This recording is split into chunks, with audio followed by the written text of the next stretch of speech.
Now, what is a way forward? What you need to know, there's a law that says that no new opinion poll should be published less than 5 days to the election. So if the election... What's the law? So it's called the Publication of Electoral Opinion Polls Act. You need to read it. So no new findings should be published less than 5 days to the election. So it therefore means if you are to take 9th of August as the election and work backwards, the absolute last time any opinion poll company can publish new data is the 4th. So please bear that in mind. And we will be making a decision whether we will do any other survey between now and the election. Also want to emphasize that we did this survey. Some interviews were done before the debate and a few were done after the presidential debate. I'm not sure whether it was a debate or it was an interview with one person.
To get some ideas, perhaps, of how to analyze such research findings, I invite all of you to read my pieces for the online publication, The Elephant.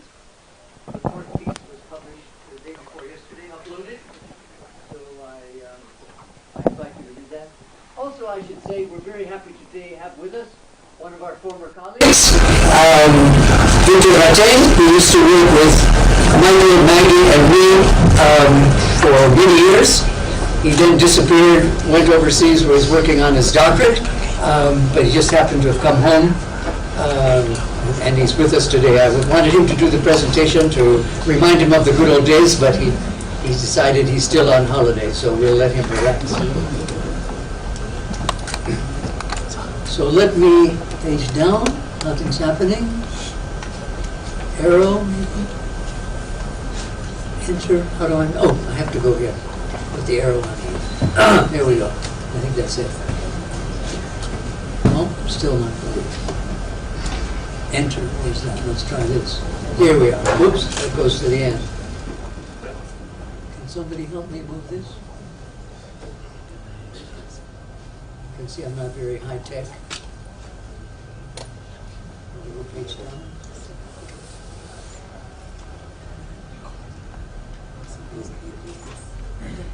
I see. Okay.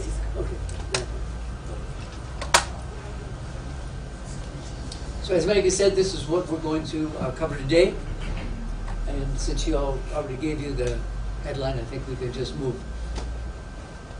We begin with, well, maybe I should go back here. As Maggie said, this was a household face-to-face survey, the first one we've done since before COVID came. And we suggest here in the introduction some of the questions that we think the survey will help to answer. Whether there's been any significant change in the presidential race over the last month. You'll recall the last Tifa survey was conducted the last week in June, and I believe we released it on the 11th of July. And related to that, the main question that people were asking, not only from our survey but from others, whether the entrance of two additional presidential candidates, George Wajakoya and David Wahiga Maure, would could possibly force a runoff by preventing either one of the top two candidates to get over the 50% plus one threshold.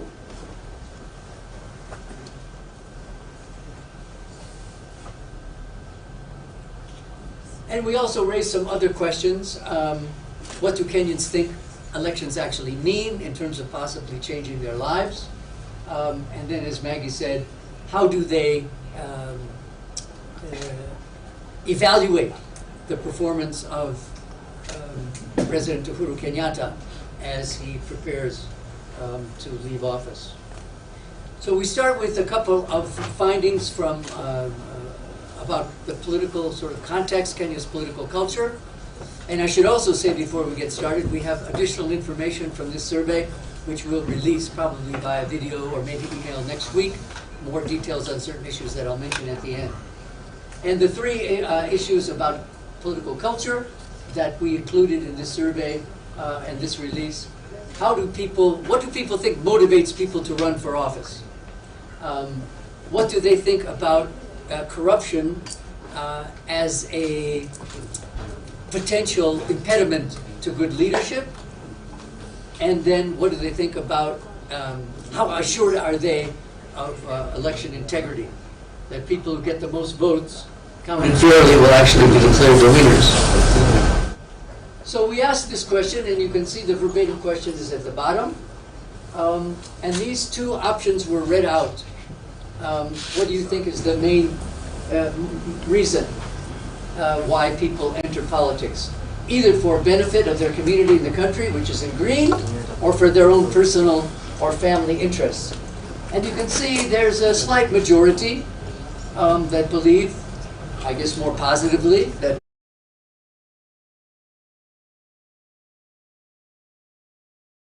choose between one or the other. And when we correlated our responses, self-identify with ODM and UDA, we don't see much difference. And even in terms of who people say they're going to vote for on August 9th, Odinga supporters and Ruto supporters, these are basically within the margins of error of the survey.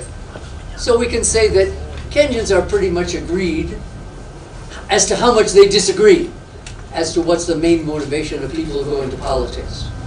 When any of you decide to run for office, whether you start with MCA or women's rep,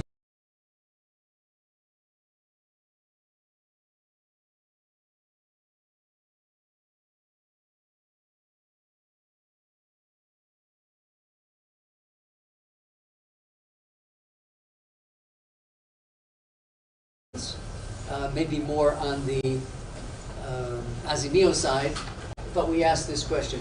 Do you think someone who's been involved in corruption in the past can still be a good leader? And we see majorities, both for all Kenyans and supporters of the two presidential candidates, believe they cannot, but you see that as more of a concern or a perceived impediment to good leadership among those who are preparing to vote for Raila Odinga and Martha Karua, 81% versus 67% of those who are preparing to vote for William Ruto and Rigathi Gachagua. What's that, a 14% difference. With the margin of error in this survey of about plus or minus 2%, that is certainly significant, but not overwhelming. It's not like supporters of one presidential candidate 100% agree and 0% of the others agree. No, it's majorities for both groups.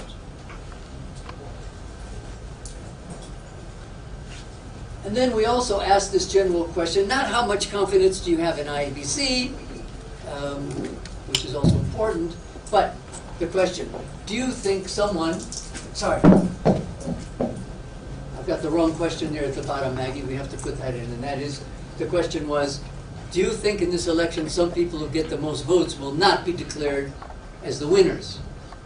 And we see that only about a quarter think that that's very likely.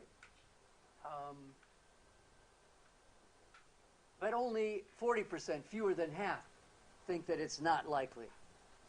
And we don't see much difference, again, between supporters of the two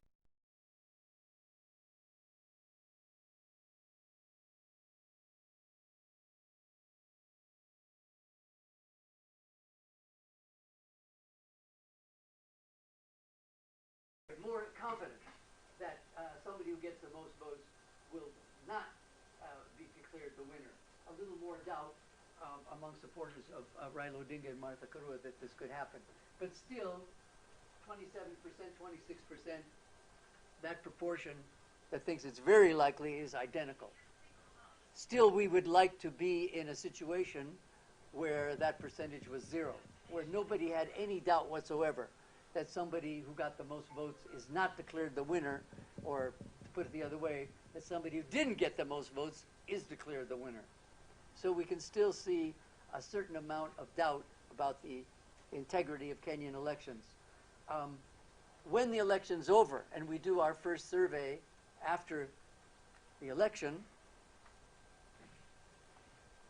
it will be important to ask, are you aware of anyone who was declared the winner who didn't get the most votes? So that will be the real test. I don't know why we've gone off here from the display. I didn't touch anything. Is there a loose?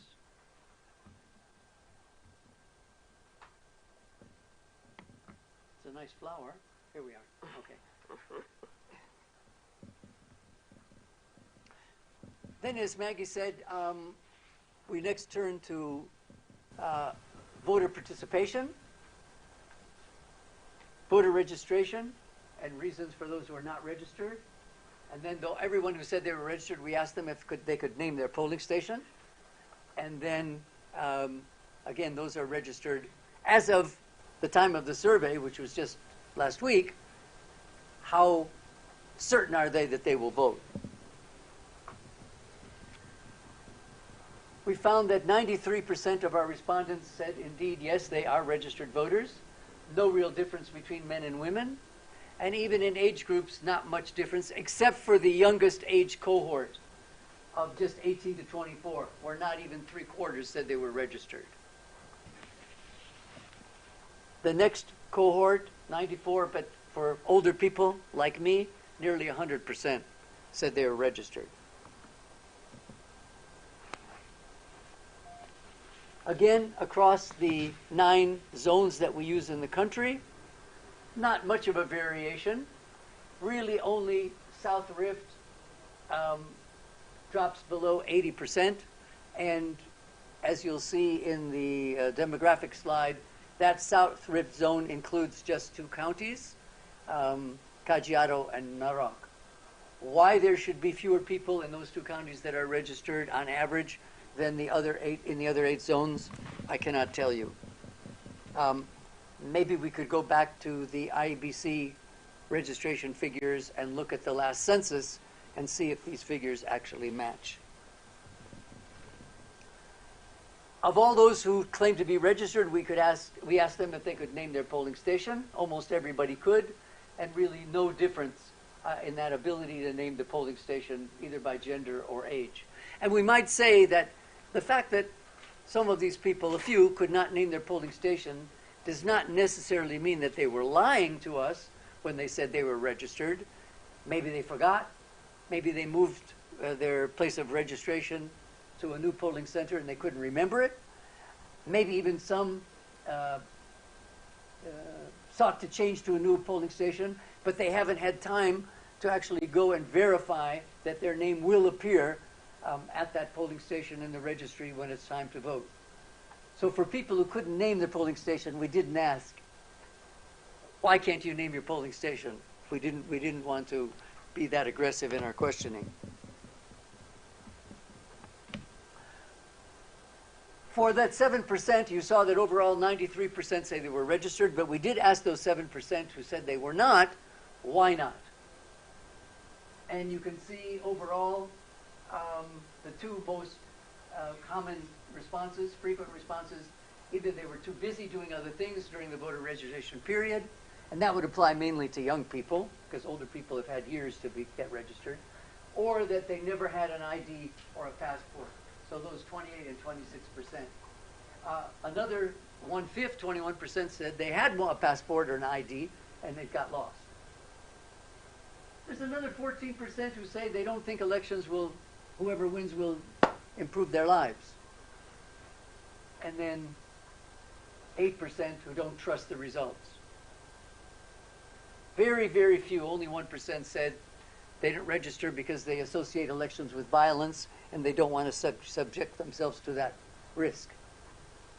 I'm sure if we'd asked this question 13 years ago, or before the 2013 election, after what happened in 2007 and 8, we would get different responses.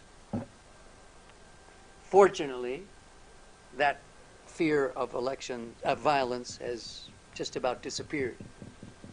Among all those who said they are registered, we asked them, all right, what best describes your expectation of your behavior on August 9th? Would you say you will definitely vote? You will probably vote? You probably won't vote? Or you definitely won't vote? And we have only 4% who said either they definitely won't vote or they probably won't vote. So that gives an indication that there's a very high level of interest in this election among Kenyans. The total, 77% who said definitely.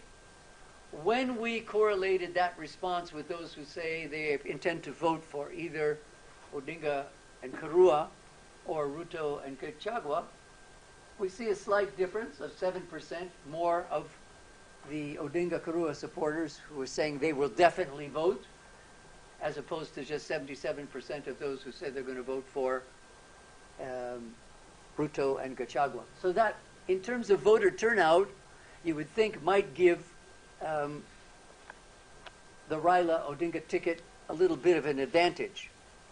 But we know from other research that's been done on voting behavior in Kenya and in other African countries that whereas these figures come from an individual interview, it's not a focus group. You're sitting, in this case, at a household survey, looking at the person you're interviewing, just the two of you. But as I said, we know from research on voting behavior in Kenya and elsewhere, in contrast to European countries, US, where life is more individualized, the act of voting in Africa and in Kenya in particular is much more of a social or communal event. People are subjected to pressures, encouragement, and so on as to what they actually do on election day. Those of you who've covered elections before will have heard the stories that from very early in the morning, in particular areas of the country, not everywhere,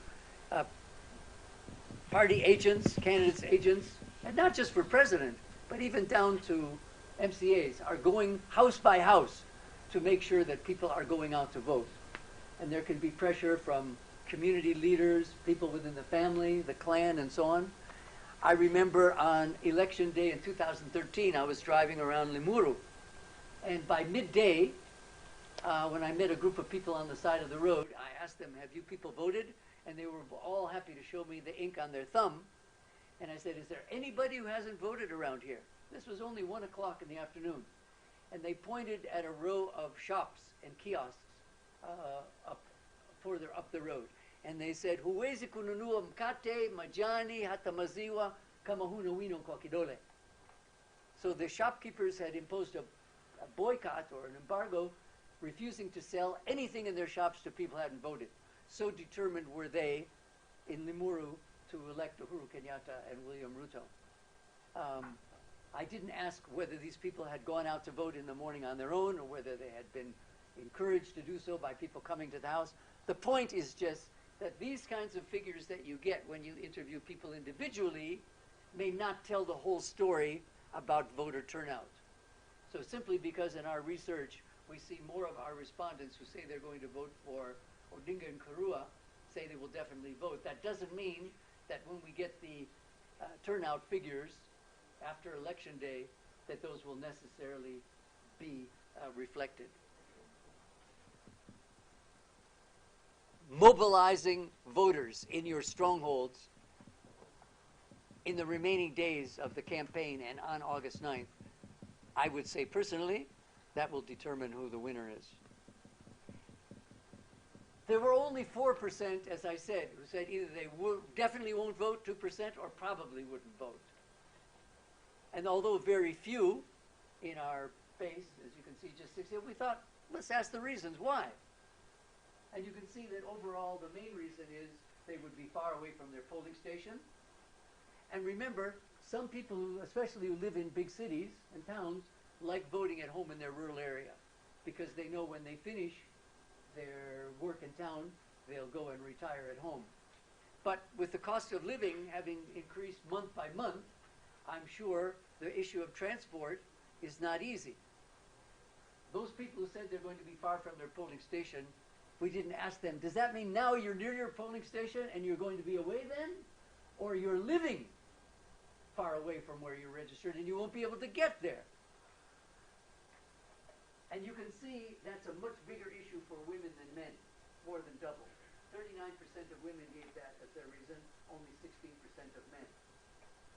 On the other hand, an insufficient confidence that the election will make a difference in life is more than twice.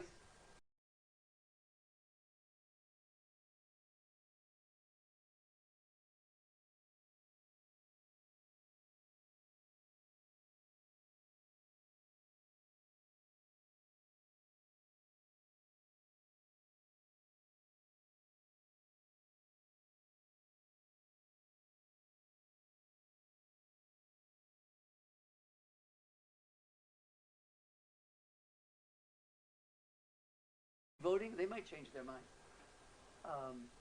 But we thought that was important to dig down a little deeper and find out what reasons those people would give.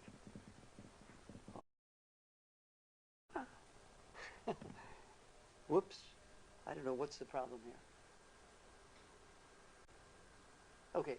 Political party alignment, the most popular individual party, UDA, 41%, followed by ODM, and then way down Jubilee, Wiper.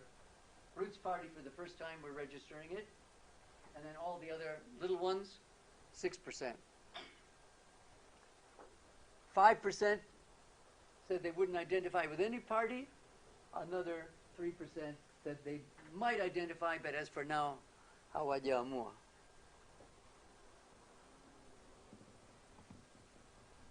The distribution of political party support across the 9 zones. I don't know what's happening with this. Why does it keep going off? Does anybody know? Well, it's back.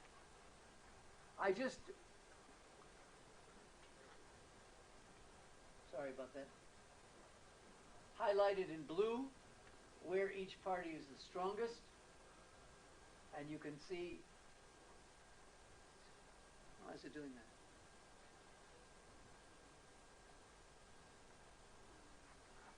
This is not a loose connection, is it?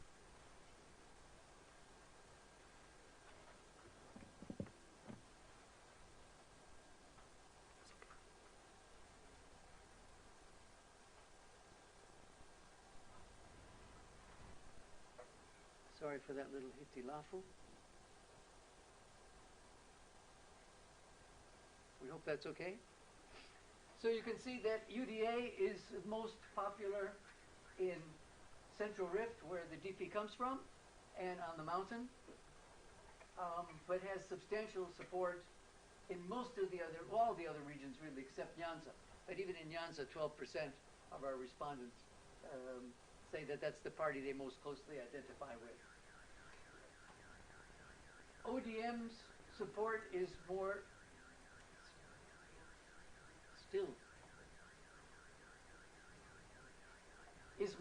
spread out over the country. Strongest where the former Prime Minister comes from in Nyanza. I don't remember having this problem before.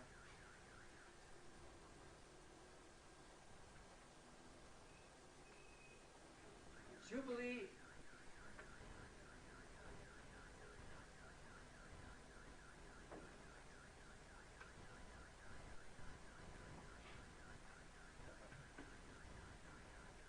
I'm not a technical person, so I'm glad there's some people here who know about these things.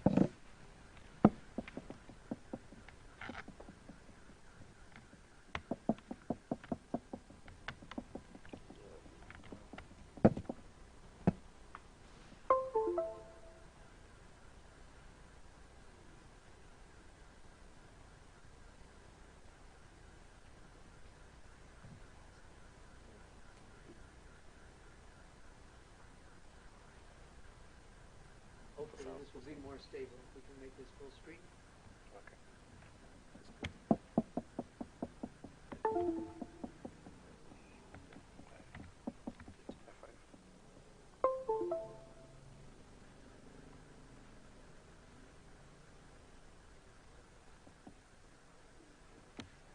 Great.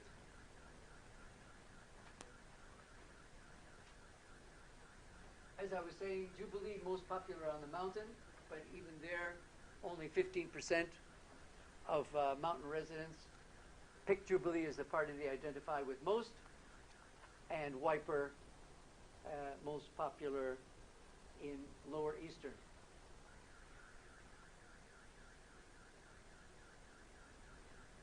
Of course, one thing we're aware of is that, well, we'll come to that in a minute.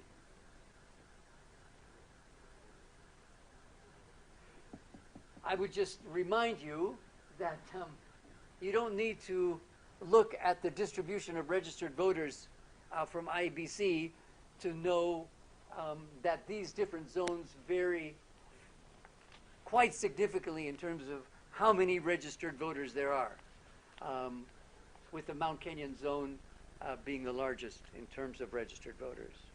So it's not how many areas your party is the most popular in only, but how many people are there. We also looked at the parties that people identify with in terms of the choice between the two main candidates. And you can see here, to no surprise, that ODM is most popular party among those who are going to vote for Raila Odinga and Martha Karua, and UDA even more popular among those who are going to vote for the deputy president and the MP from Mathira, Rigathi Gachagua. But that difference of 69% and 90 is not surprising, keeping in mind that whereas Azimio, as a coalition, has, I believe, 26 political parties, and Kenya Kwanza Alliance has only 11. So we can say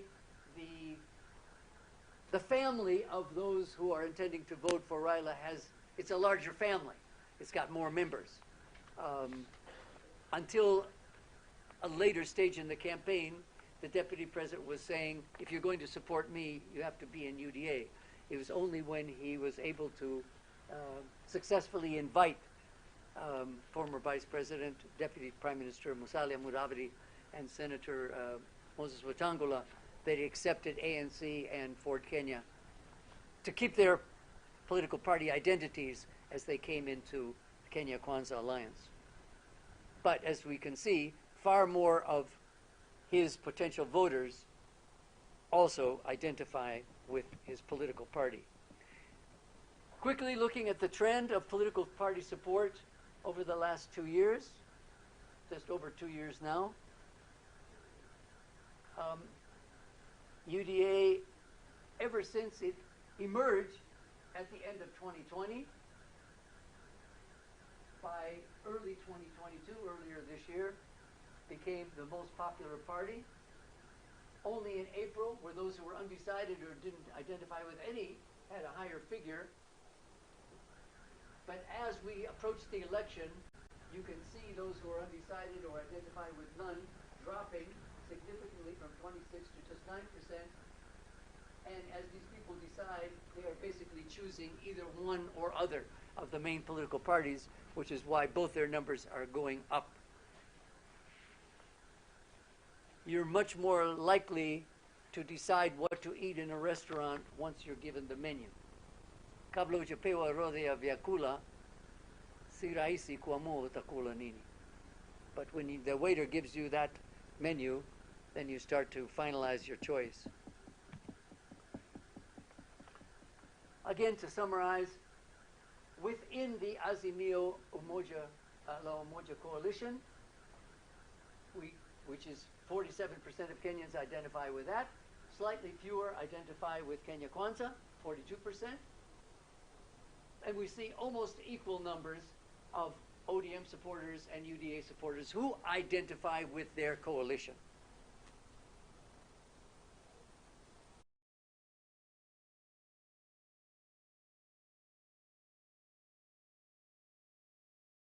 based on local races. Coalition support, again, across the different zones. We can see that in Central Rift, Kenya Kwanza is by far the most popular coalition. And in Nyanza, it's Azimio. Again, this is where the two presidential candidates come from. And this distribution of coalition support pretty much mirrors that of political party support. Mount Kenya, again, the Kenya Kwanza coalition, very popular. South Rift and Lower Eastern. And at the coast, Azimio is more popular, but not overwhelmingly so. We can see, if not a very, how can I say, a strong presence of multi-partyism, but also multi-coalitionism, that almost all the parts of the country are highly contested. And if you make a map, and maybe some of you have been doing this in your newsrooms, of where these candidates have been going in their campaign activities after the last month or two, they're basically going to all the same places. I don't think the deputy president spends a lot of time in South Nyanza or in Luo Nyanza. And I don't think the Raila Odinga Karua campaign has spent a lot of time in the Kalenjin areas of the Rift Valley, because that's not where their potential votes are. I'm not saying they don't go there at all. Compared to what we were seeing in the early 1990s, there's much more political tolerance in Kenya now. We don't have people saying, these are zones, you can't come here. I think Kenyans have become much more comfortable, much more tolerant of political differences. And I think that's, personally, my opinion, I think that's healthy, good for evolving democracy. But it just shows that almost every part of the country is really competitive. How these people in the different campaigns each week or each day decide where they're going to go, I have no idea. Maybe we'll do some interviews with them afterwards. But basically, as we've been seeing in your colleagues' analysis in the media, every campaign visit, every location, you have to decide, do I want to go and try to convince undecided voters to come and vote for me, or even convince people who have decided they're voting for my opponent to change? Or do I want to go to the places where I know I'm popular, mainly to maximize voter turnout on August 9th, among the people who would vote for me anyway, based on our own research, whether Tifa's polls or their own internal polls that they've been doing? And I could say also, we know from various sources that there's been more polling by the campaigns for their own purposes in this election than ever before in Kenyan history. Who they've been getting to do their polls, that's another issue. Again, the coalition support across the regions, basically what we showed in the previous slide, so I don't think I have to repeat that.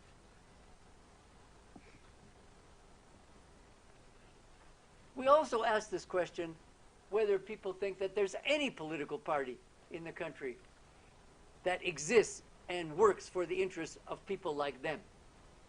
And you can see overall, only 2/3 of Kenyans are convinced of that.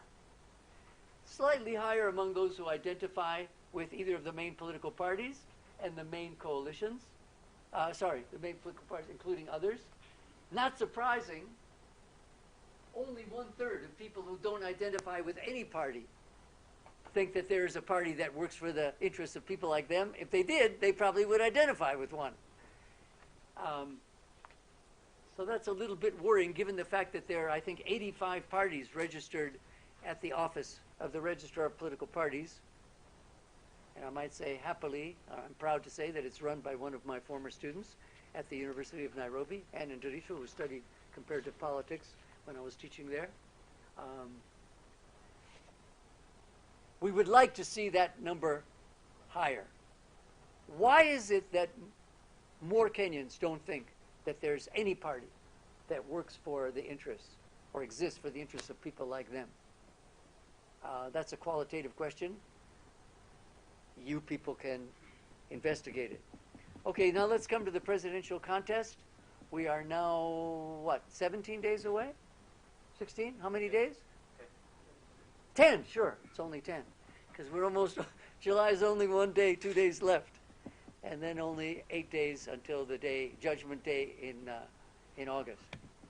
So our results produce these, our research produced these results, where the former Prime Minister has a lead which is really within our margin of error, up plus or minus 2.2, 2.1. We measured a little bit. What I think is most significant is that compared to our poll a month ago, the third most popular candidate, George Wajakoya, has dropped by about half. He was 4% in our last survey. Now he's just below 2%. And the fourth candidate just getting enough mentions to register 1/10%. I saw he was campaigning around the mountain yesterday, wasn't he? Was it, or was it Laikipia? Can't remember where he was. Where was he yesterday? Anybody remember? Anyway, the issue here is how many votes, what proportion of the vote do these two other candidates have to get in order to prevent either of the two main candidates for winning on August the 9th. As of now, the two of them together, 1.9% is just enough to present either when they themselves are shingo kwa shingo, neck and neck. But we know that this percent of undecided and no response, nearly 7%, 7.1, there's no place on the ballot to mention, to mark undecided. If you don't vote for the presidential candidate, any, that vote is taken away from the hesabu. So you can see, or you can guess, you can do with your own calculator, if you take away 7%, it pushes both of them much closer to that 50% mark. But as long as the two other candidates are getting 2% or more, if they're very close, we're going to have a runoff. Are we predicting that? No. We can't tell. Even if we were giving you these figures on August the 8th and violating the law, so we wouldn't do that, we couldn't be sure, because so much would depend on voter turnout in a close election. The distribution of presidential support across the country, again, we highlighted in blue, where each of the two main candidates are most popular. And again, as with political parties and coalitions, you can see there's much more geographic concentration of support for the DP and his running mate in Central Rift and on the mountain, highly populated areas, whereas the Odinga-Karua ticket is leading in 5 of these zones. But just look, even in some of the zones where they're leading, they're not leading by very much. 60 versus 34, 61 versus 26. In Nairobi, 59 versus 34. Even in Lower Eastern, 58 versus 35. Coast, 57, 37. And that's, again, goes back to the point I made a minute ago. This helps to explain why their campaign footprints are crisscrossing each other most every day, or at least in the course of a week. Because it's only in those homeland areas, Central Rift, where the Raila campaign won't spend much time, or especially Nyanza, where Raila comes from, where there won't be much campaign activity. In fact, between now and the election, I would be surprised if either campaign went to the opponent's backyard, home area. Not much reason to do that when there's so much other contestation across the country. I've been looking at Kenyan elections for, I don't know, 30, 40 years.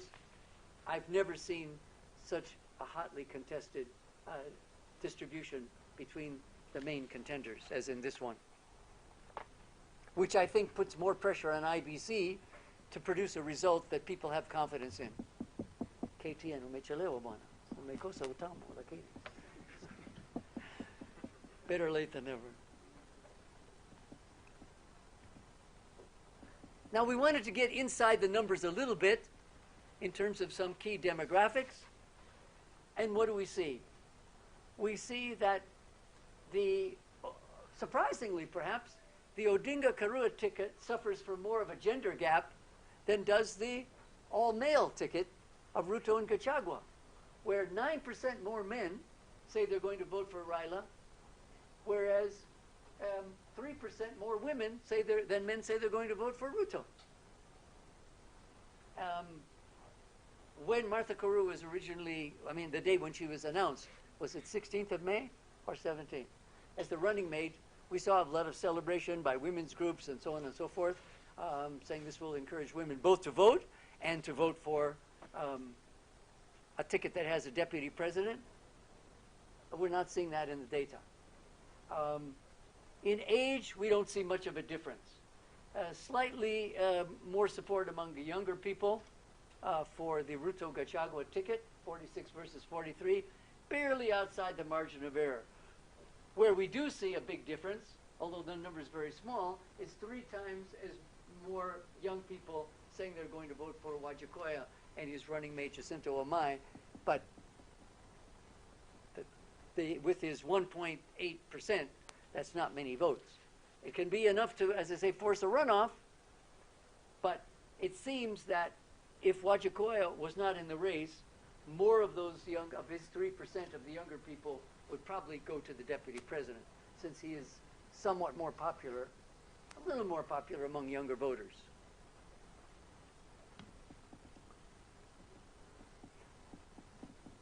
So I think that covers it in terms of gender and age.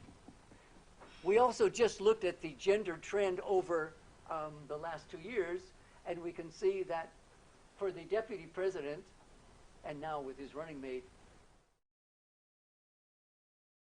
2 genders has been pretty even. Crisscrossed a little bit. More men said they were voting for him than women. Now it's the other way around, by 3%, as I said. But no statistical gender gap there. He's equally popular among men and women. Whereas for the former prime minister, he has suffered from a gender gap right from the beginning of our series of surveys going back now 25 months. And even after, as I said, the selection of a woman as his running mate, and that survey was done just the day after that announcement, we haven't seen that gender gap closing. That doesn't mean that the presence of a woman on the ticket can't encourage more women to vote on election day or even attend rallies now, but that doesn't necessarily mean that they would vote for Odinga and Karua. And yet you see overall, as we saw with the trend, that especially since a year ago in June, when Raila was at his low point, his numbers from both genders have been going up. And they've continued to go up, so that whereas in February, the deputy president was leading, as we showed you a minute ago, or no, we'll show you that next. It may be that Odinga's choice of Karua as a running mate is having a very positive impact, not in terms of gender, but in terms of attracting people of both genders for other reasons. Maybe she's seen less as a woman and just more as a politician with a history of performance that really has nothing to do with her gender. We compared the change between our last survey a month earlier and this one across the regions in total. We see that for Odinga and Karua, they've gone up by 5% on the far left, and they've gone up especially in South Rift, although that's just the 2 counties, in Western 13%, Nyanza 13%, Raila's consolidating there. Lower Eastern, now that Kalonzo is backing him, gone up 12%. He's only dropped in Ruto's home area of Central Rift by 5%. That's the only place his numbers have gone down in the last month, or their numbers have gone down, because now we're talking about a pair of candidates. Nairobi, not much change within the margin of error, just 2. Mount Kenya, he's gone up just a little bit, and then up 7% at the coast. When we look at the same change for the opposing ticket of Ruto and Gachagua, we can see again, they've also gained 5% since the last survey. And that's simply because the undecideds, as we showed, were decreasing from 26% down to 7%. People are making up their minds, but those undecideds are not dividing themselves disproportionately. Each side is benefiting equally, even if there's some changes. In northern Kenya, the DP and his running mate suffered a major decline of 24%. They've also dropped down in western, 11%, notwithstanding the support that they've been getting from ANC and Ford Kenya. But very healthy increases in his home area of Central Rift, up by 20%. Up at the coast, 11%. Up on the mountain by 13%. Up a little bit in Nairobi. Just let me go back, and you can just, whoops. If we compare now and look at the coast, Raila has gone up 7, and on the mountain he's gone up 3, and in western Raila has gone up 13. And you can see in western, Ruto and Gachagua have dropped 11. So Raila has been eating into their support in western. No doubt about that. At the coast, Raila has gone up more, 11%. But as I said, only, whereas the deputy president gone up 13 on the mountain, Raila only 3, hardly at all. You can be sure that these campaign teams are not having to rely on data that we give to you in the public. They're doing their own, and they've got these same figures. And they're making decisions, as I said, on a daily basis. Where do we need to go to maximize our return on the 9th of August? Yes, this was the trend slide over the last 2 years. And we can see, as I said, since April, when the DP still had a lead of 7%, it was really just after the choice of the running mates that Raila overtook him. Raila with Martha Karua, and has maintained that very narrow lead since, as both of their numbers, as we showed, have gone up, as the undecideds, the purple has gone down to 5, and people who no response, wouldn't answer the question, also gone down. 6, 4, 2. As I said, when you go into the restaurant or hotel and you're given the menu, you've got to make your choices. You can't say, and mimi nataka sahani tu. You be given an empty plate, you're going to leave as hungry as when you came in. So the approaching election day is encouraging people, putting pressure on them to make up their minds. By all accounts, as I said, this is going to be a very, very close election, and voter turnout will probably make the difference, combined with whether the other two candidates combined, especially Wajakoya, will win enough votes to force a runoff.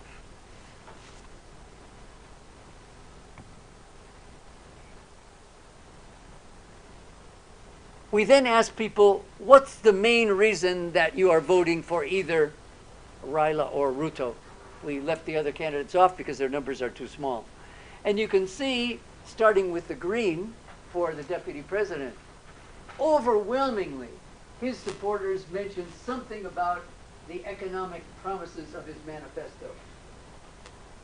Economic growth, cost of living proposals to deal with that, support for youth, the poor and the elderly, job creation, overwhelmingly. It's not to say that those who are voting for the former Prime Minister don't also mention that, but not as many. Where the former Prime Minister scores highest is in experience, and also he scores higher, and we didn't read these off. These were spontaneous mentions by the respondents. They would have to give only one reason. Raila scores much higher, more than double on devolution, support for devolution. I'm sure that comes from his, the BPI proposal of more than doubling the statutory allocation to the counties from Treasury. Also anti-corruption, big difference there, those who mentioned that. And those are the main areas where, and also age. It's interesting that it seems that most of his supporters see age as equivalent to experience, not that he's actually too old to function. So that more than twice as many of his supporters mentioned age as a positive reason for voting for him, as compared with the deputy president. As somebody who's about the same age as Raila, that makes me feel good.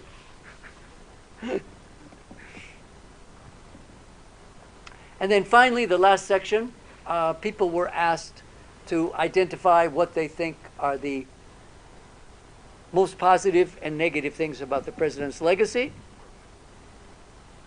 And we can see under the positive mentions, among all of our respondents, as well as those who are supporting either of the two main presidential candidates, infrastructure is mentioned most, but improving security also gets very high mention. I think they were allowed to give 2 responses, was that correct?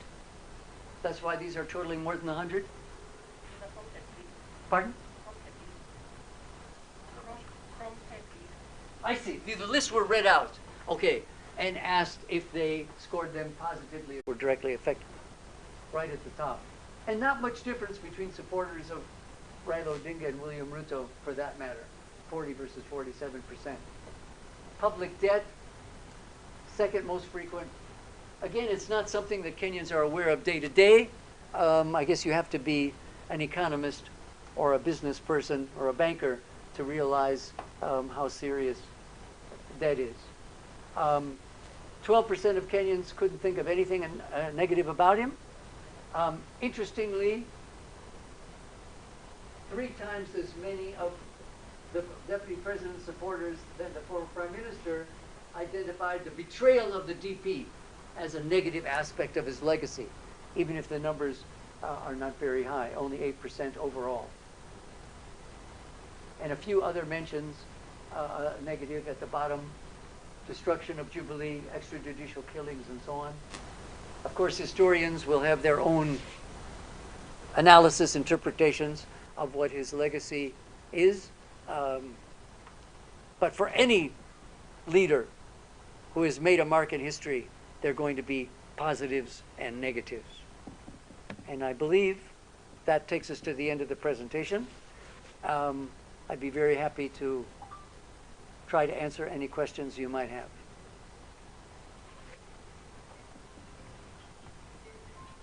Oh, just quickly on the methodology, as Maggie said, face-to-face interviews, where they were conducted, the dates, the respondents, that margin of error I said about plus or minus 2.2. Now, it's interesting that this act on the publication of electoral polls within the 12 months before an election, among the demographics, the act only mentions one that has to be included in the release, and that's education. I don't know why. They don't require you to release the age distribution, employment status, income. You have to ask people who are in.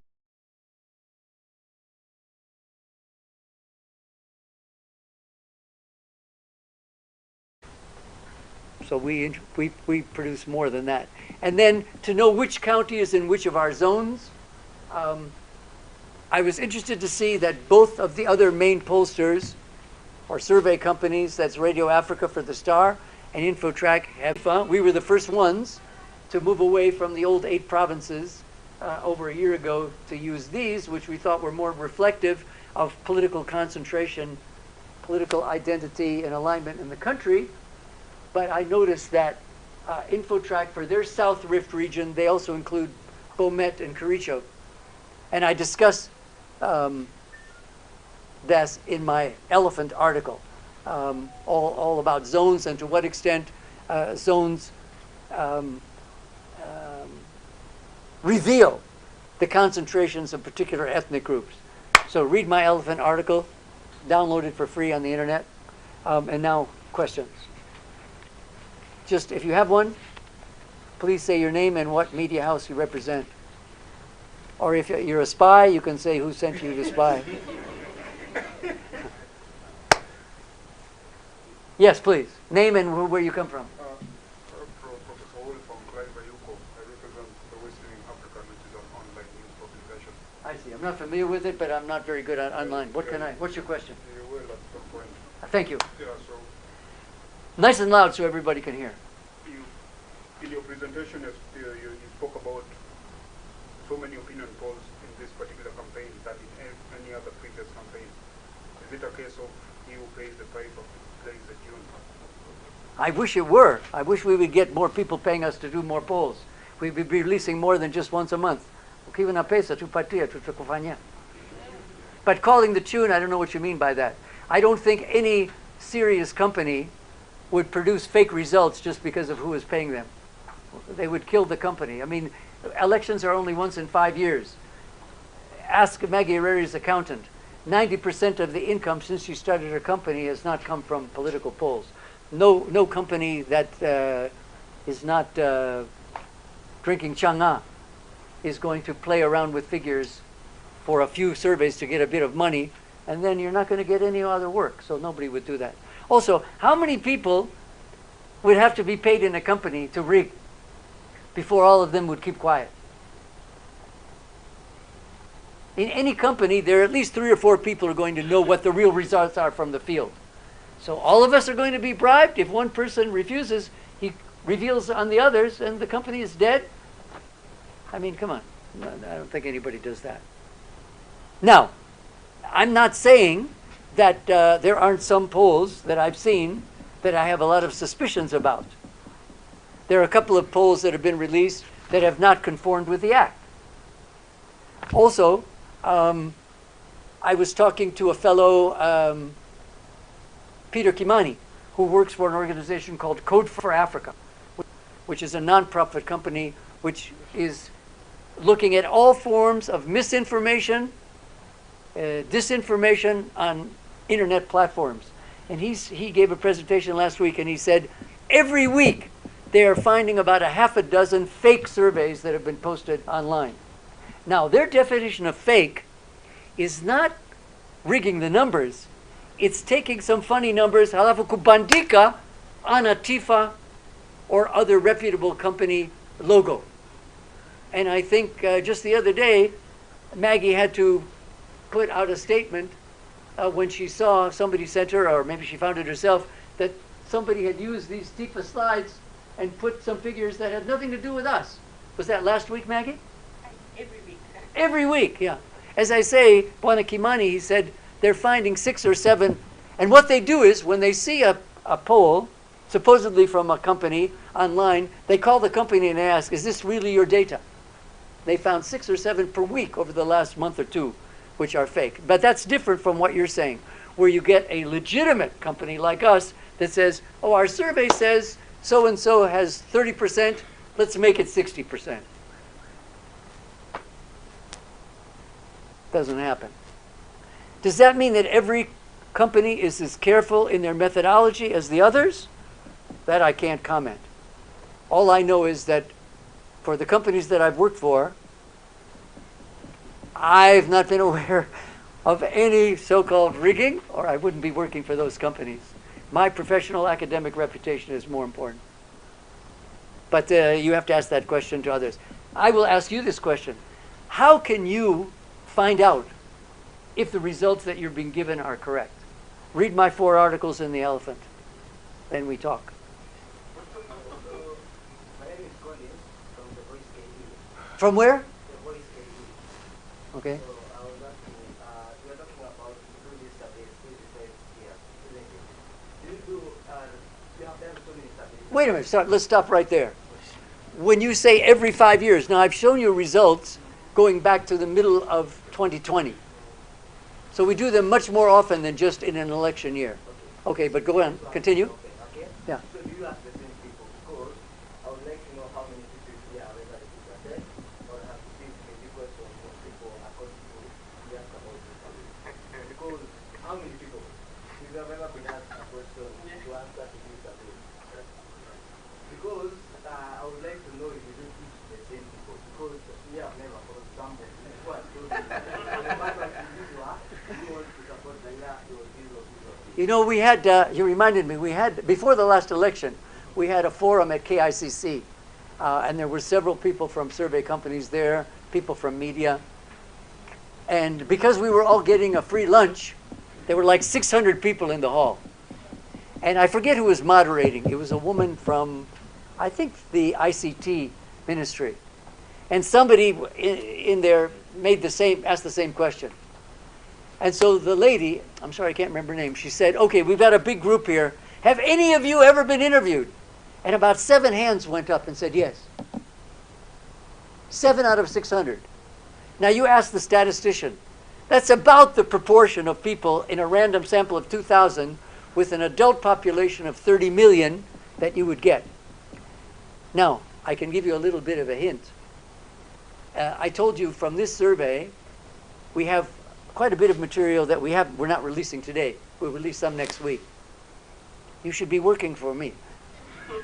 We asked in this question, in that survey, have you or any family member since the beginning of this year been interviewed by any company, either face-to-face at your house or on phone, about the election? And we got, what, about 8% who said yes. And then we asked for them which company or companies have been interviewed. And we got the names of all of them because we want to find out who is doing secret surveys and not releasing them for these politicians. Lakini ukitaka hiyo data utatoa kitu. Kasi iko tamu sana. So it's true. I mean, in the US, where you get a national poll, Victor can tell you, of 1,500 with more than 300 million Americans, your chances of being interviewed in any particular survey is like 1 out of 10,000 or 1 out of 50,000. Very, very few. But you've raised an important point about who gets selected. Maggie said that until this one, because of COVID for the last 2 years, we've only been doing mobile phone surveys. How did we get those phone numbers? We didn't collect from our friends or from Marange's friends or Maggie's friends. No. Tifa was doing household surveys before, whether on education, agriculture, health, business, whatever. And at the end of those interviews in households, they would ask, "Kwa unyenyekevu, do you or somebody in the house here have a phone?" And 80 to 90% of Kenyans now do. And then we ask them, would you agree to give us your phone number in case in future we might be doing a quick poll where we don't have the time or the finances to send our vijana, our interviewers, mashinani, and we can give you a call? Almost 100% of Kenyans give us their phone numbers. Kenyans love to be interviewed. One of the main reasons that the pollsters in the US were wrong about the 2016 election was that too many of Trump's people refused to be interviewed because Trump said pollsters are bandias, they're all criminals. But Kenyans really like to be interviewed. So when we're doing those surveys, mobile phone, they are people who've been interviewed before. But the procedure is, and correct me,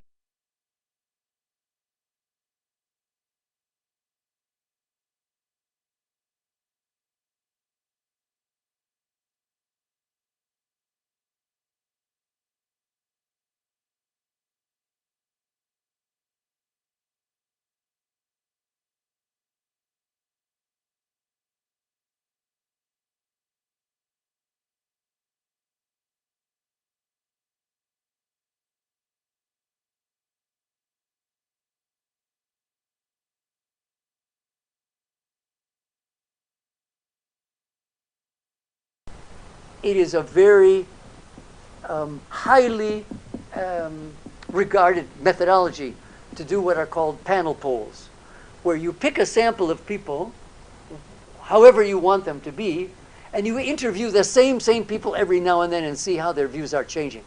Whether it's about an election, whether it's about security, whether it's about the economy, because you want to see how people are moving. It can be a small sample of just 50 or 100 people, but you want to be doing what they call a panel, where they interview these people mara kwa mara, the same ones. That's more qualitative in some way. We can't generalize the whole population. I wish we could do more of that, maybe when the election's over and we're trying to see people who voted for the winner. We pick 300 of them and we track them every 3 months and see how happy are you with the government you elected. How's it performing? Even at the county level, we could do that. People voted for the governor, or even who people didn't vote. How satisfied are you with the governor you didn't vote for? And you keep asking them in each survey. But hopefully one day you'll be interviewed. I'm sure you'll be very happy. But it's a good question. There's nothing wrong with it. Sorry for such a long answer, but it's important. Anyone else? No? Are you inviting them, Maggie, to have some hot tea when we're finished? Or that was before? Yeah, that's it. Please. I think they're done, eh? If there's nothing else? The next one. Pardon me? The next one. I think Maggie said that given the fact that we have another 5 days before this act prohibits us from releasing, she will make a decision. If we do another one, though, it will be a kati, it will be a mobile phone poll.